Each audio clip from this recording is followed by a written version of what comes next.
اسلام آباد high court کے chief justice جناب سرفراز ڈوگر صاحب کی طرف سے دیر آئے درست آئے بلکہ بہت دیر کی مہربان احتیاط ہے، ان کی طرف سے ایک ایسا فیصلہ سامنے لایا گیا ہے جس پر یہی کہا جا سکتا ہے کہ بہت دیر کی مہربان احتیاط ہے۔ میاں نواز شریف صاحب بری ہو گئے، شہباز شریف بری ہو گئے، مریم نواز شریف صاحبہ بری ہو گئی، کیپٹن صفدر بری ہو گئے، ادھر ادھر کے آصف علی زرداری، فریال طاہرپور اور بہت سے لوگ بری ہو گئے جن کو کلین چٹ دے دی گئی۔ لیکن ایک میاں محمد نواز شریف صاحب کا بہت بڑا حمایتی اس کا معاملہ لٹک رہا تھا۔ بہرحال اس پر بھی جناب سرفراز ڈوگر صاحب کی طرف سے ایسا فیصلہ دے دیا گیا کہ ان کو بری کر دیا گیا۔ جو بندہ کون ہے؟ یہ ہیں جناب رانا شمیم صاحب۔ یہ ایپلٹ کورٹ گلگت بلتستان کے چیف جج رہے۔ چیف جسٹس ان کو شاید نہیں کہتے لیکن چیف جج رہے۔ وہ اس موقع پر میاں نواز شریف صاحب کی حمایت میں کھڑے ہو گئے جب میاں نواز شریف صاحب کو عمران خان کی حکومت بدنام کرنے کے لیے، جسٹس ثاقب نثار کو بدنام کرنے کے لیے کوئی مدعا چاہیے تھا، کوئی ایسا شخص چاہیے تھا، اور اس نے اس موقع پر میاں نواز شریف صاحب کی مکمل حمایت کی۔ کچھ لوگ یہ کہتے ہیں کہ میاں نواز شریف صاحب نے اپنی طرف سے ہی ان کا نام لکھ کے، ان کا نام لگا کے ایک بیان حلفی داغ دیا تھا۔ پہلے آج کی خبر کی طرف چلتے ہیں، کس طرح سے سرفراز ڈوگر صاحب کی طرف سے رانا شمیم کو بری کیا گیا۔ پہلے یہ خبر دیکھ لیتے ہیں، اس کے بعد آپ کو لیے چلیں گے کہ کیا معاملہ ہوا تھا، یہ معاملہ تھا کیا، کہ یہ معاملہ اٹھا کہاں سے کہاں تک پہنچا۔ انصار عباسی صاحب نے ایک خبر دی تھی، وہ بھی اسی کے دوران آ جائے گا۔ پہلے آج کی خبر دیکھ لیتے ہیں کہ جناب سرفراز ڈوگر صاحب کی طرف سے کیسا فیصلہ دیا گیا۔ اسلام آباد ہائی کورٹ کے چیف جسٹس سردار محمد سرفراز ڈوگر نے supreme appellate court Gilgit Baltistan کے سابق چیف جج رانا شمیم کے پاناما کیس سے متعلق بیان حلفی کی خبر دا نیوز میں شائع ہونے پر توہین عدالت کیس غیر مؤثر ہونے کی بنا پر نمٹا دیا۔ عدالت نے رانا شمیم کے بیان حلفی پر ان کے خلاف توہین عدالت کی کارروائی ختم کر دی، جبکہ دا نیوز کے editor in chief Mir Shakil ur Rahman, editor Amir Ghauri اور ایڈیٹر انویسٹیگیشن انصار عباسی کے خلاف بھی کیس ختم کر دیا۔ اسلام آباد ہائی کورٹ کے چیف جسٹس سردار محمد سرفراز ڈوگر نے توہین عدالت کیس کی سماعت کی تو supreme appellate court Gilgit Baltistan کے سابق چیف جج رانا شمیم عدالت میں پیش نہیں ہوئے۔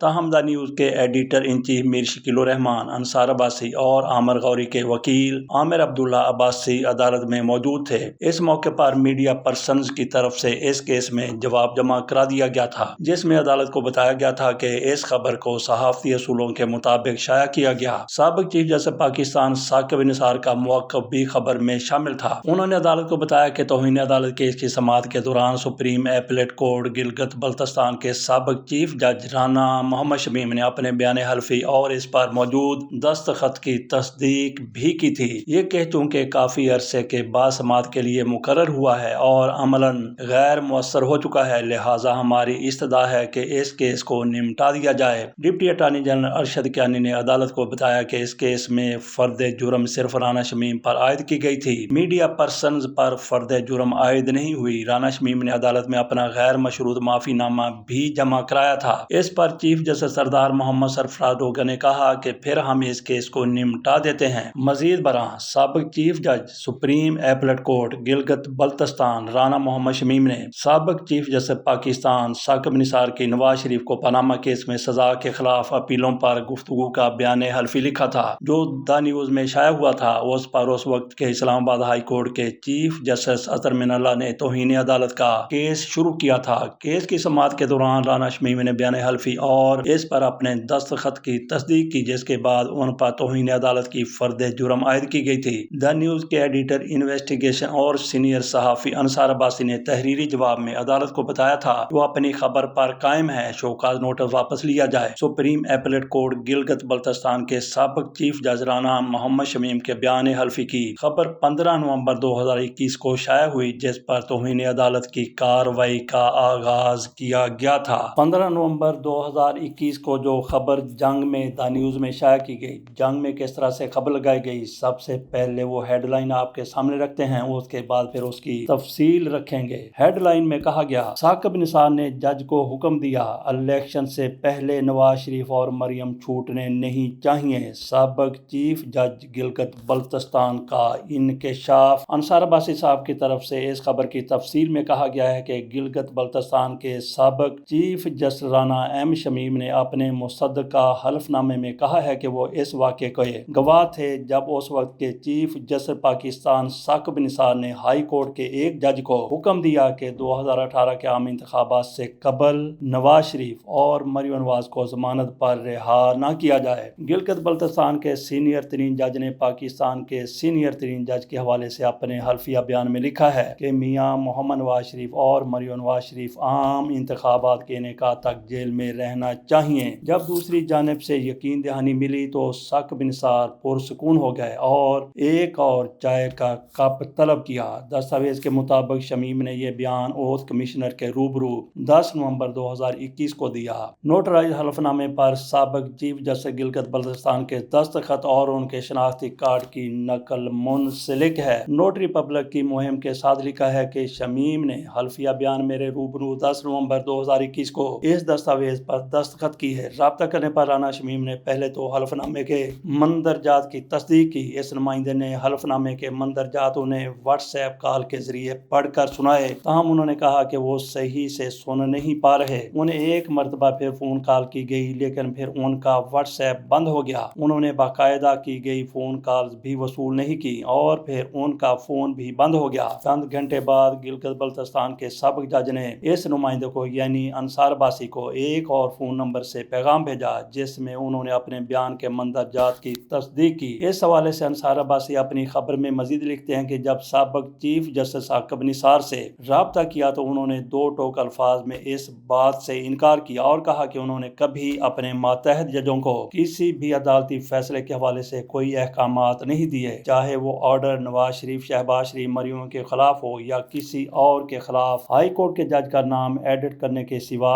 شمیم کا حلفیہ بیان ذیل میں پیش کیا جا رہا ہے۔ جو انہوں نے نام ایڈٹ کیا وہ عامر فاروق صاحب کا نام بعد میں سامنے آیا تھا جو ان دنوں ایک عام جج ہوا کرتے تھے اسلام آباد ہائی کورٹ کے، آج کل وہ سپریم کورٹ میں جا چکے ہیں۔ بہرحال انصار عباسی صاحب کی طرف سے جو حلف نامہ دیا گیا ہے وہ اس میں لکھا گیا ہے: میں جسٹس ڈاکٹر رانا محمد شمیم، سابق چیف جج supreme appellate court of Gilgit Baltistan, 31 اگست 2015 تا 30 اگست 2018 حلفیہ بیان دیتا ہوں کہ جولائی 2018 میں جب میں چیف جج کی حیثیت سے خدمات انجام دے رہا تھا، اس وقت کے چیف جسٹس پاکستان میاں ثاقب نثار تعطیلات کے سلسلے میں اپنی فیملی کے 27 افراد کے ہمراہ گلگت آئے اور انہوں نے عدالت کے مہمان خانے میں قیام کیا۔ کیا کہنے، 27 افراد سیر کے لیے گئے۔ بہرحال دوسرے نمبر پر انہوں نے لکھا ہے کہ جس شام کا یہ واقعہ ہے اس دن میری مرحوم اہلیہ جسٹس ثاقب نثار اور ان کی اہلیہ باغ میں چائے پی رہے تھے۔ میں نے دیکھا کہ چیف جسٹس پاکستان پریشان تھے اور اپنے رجسٹرار سے مسلسل فون پر بات کر رہے تھے اور انہیں ہدایت دے رہے تھے کہ جسٹس کی رہائش گاہ پر جاؤ جہاں پہ نام ڈیلیٹ کیا گیا ہے اور نام عامر فاروق صاحب کا تھا، اور ان سے درخواست کرو کہ مجھے فوراً فون کرے۔ نمبر 3 پر لکھا گیا ہے کہ اگر فون کال نہ لگ پائے تو ان تک میری یعنی ثاقب نثار کی طرف سے یہ پیغام پہنچانا کہ میاں محمد نواز شریف اور مریم نواز شریف کو کسی بھی قیمت پر عام انتخابات سے قبل ضمانت پر رہائی نہیں ملنا چاہیے۔ نمبر 4 پر لکھا گیا ہے کہ اس کے تھوڑی دیر بعد ان کی جسٹس عامر فاروق سے نام نہیں لکھا، ڈیلیٹ کیا گیا ہے۔ بہرحال نام انہی کا تھا۔ سے فون پر بات چیت ہو گئی اور انہوں نے اسے بتایا کہ میاں محمد نواز شریف اور مریم نواز شریف عام انتخابات کے انعقاد تک جیل میں رہنا چاہیے۔ دوسری طرف سے یقین دہانی ملنے کے بعد وہ پرسکون ہو گئے اور خوشی سے چائے کا ایک اور کپ مانگا۔ 5ویں نمبر میں لکھا گیا ہے: میں نے بحیثیت ایک ساتھی اور میزبان کے ان سے کہا کہ وہ گلگت بلتستان میں اپنی فیملی کے ساتھ چھٹیاں منائیں اور ان سے کہا کہ انہوں نے جسٹس کو یہ پیغام کیوں پہنچایا اور کس لیے۔ انہوں نے مجھے جواب دیا: رانا صاحب، آپ نہیں سمجھیں گے، آپ اس بات کو یوں سمجھیں کہ جیسے آپ نے کچھ نہیں سنا۔ میں نے انہیں اپنی مرحومہ اہلیہ اور ان کی اہلیہ کے روبرو کہا میاں نواز شریف کو غلطی سے پھنسایا گیا ہے اور ان کی سزا اور مریم نواز شریف کی سزا کو دیکھ کر اور ان کی فون کال سن کر یہ واضح ہو جاتا ہے۔ پہلے تو وہ یعنی ثاقب نثار ناراض ہو گئے لیکن پھر فوراً ہی لہجہ